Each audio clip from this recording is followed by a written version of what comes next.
Mammoth crowd of people on Tuesday morning at Tabriz, the capital city of East Azerbaijan province, began following funeral procession for Iranian President Ibrahim Raisi and other top government officials who died in helicopter crash around mountainous area of Azerbaijan on Sunday afternoon. Ibrahim Raisi and every other persons on board the helicopter were confirmed dead on Monday after several hours of search and rescue efforts by 40 different groups spanning from Sunday afternoon till Monday early morning night.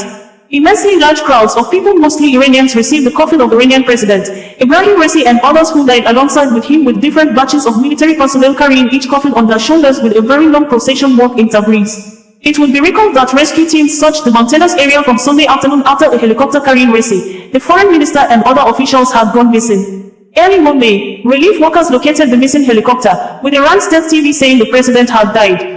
Ibrahim Raisi and Foreign Minister Hossein Ami-Abdullahian were among the high-profile passengers in the helicopter crash that occurred in mountainous terrain and in a very poor visibility. Iran's supreme leader, Ayatollah Ali Khamenei, announced on Monday 5 days of mourning for President Ibrahim Raisi, who died in a helicopter crash. The servant of the Iranian nation, Ayatollah Ibrahim Raisi, has achieved the highest level of martyrdom whilst serving the people, state television said Monday, with main news agency also saying he was dead. Ibrahim Raisi was Iran's president from 2021 until his death yesterday and had a reputation as a conservative hardliner. Ibrahim Raisi, Iran's hardline president who was elected in 2021, was declared dead early on Monday, alongside other senior politicians, following a fatal helicopter crash in Iran's East Azerbaijan region. Iran's first vice president, Mohammad Mokbar, was expected to assume the presidency after Ibrahim Raisi's death in a helicopter crash as the country gears up for early elections next month 28. Raisi served as the ex-president of Iran and was often described as a protege and potential successor of the country's supreme leader, Ayatollah Ali Khamenei. Tabriz city in Iran has been inundated with millions of Iranians gathered for the funeral of President Ibrahim Raisi. The helicopter crash that killed the president alongside other state officials was believed to have been caused by poor weather conditions, and the aviation team reported that the helicopter was completely burnt in the incident.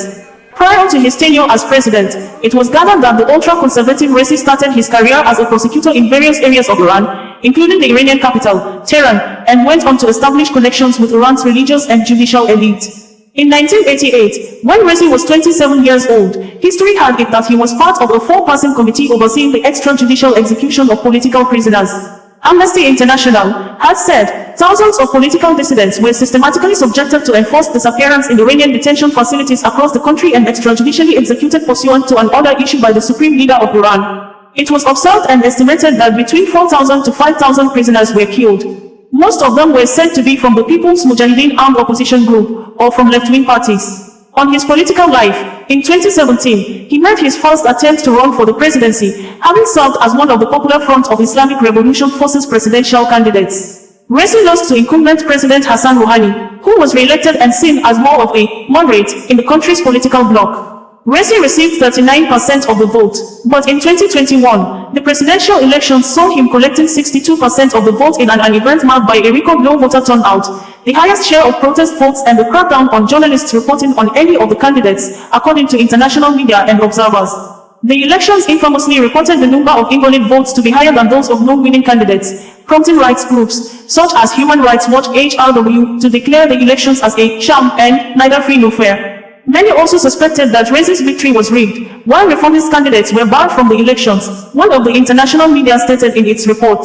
Mike Pence, former USA vice president, said through his ex-social media handle that Iranian President Ibrahim Raisi is dead and the world is a safer place. Raisi was responsible for the murder of thousands of Iranian political prisoners he ordered, executed in 1988. 1,500 Iranians slaughtered in the 2019 protests and the years of terrorist violence sown by Iran across the region that claimed American lives. My hope and prayer is that Raisi's death will give the people of Iran a chance to claim their birthright of freedom and end Iran's long reign of terror, Mike Pence's words ends in quote. It could be recalled that in September 2022, CNN top broadcast journalist Christiane Amanpour recounted how the Iranian president, Ibrahim Raisi, cancelled an interview with her over her refusal to wear a headscarf. In a Twitter now X social media thread, Amanpour revealed the interview had been behind schedule without Raisi showing up when an aide of his came to demand that she covers her hair.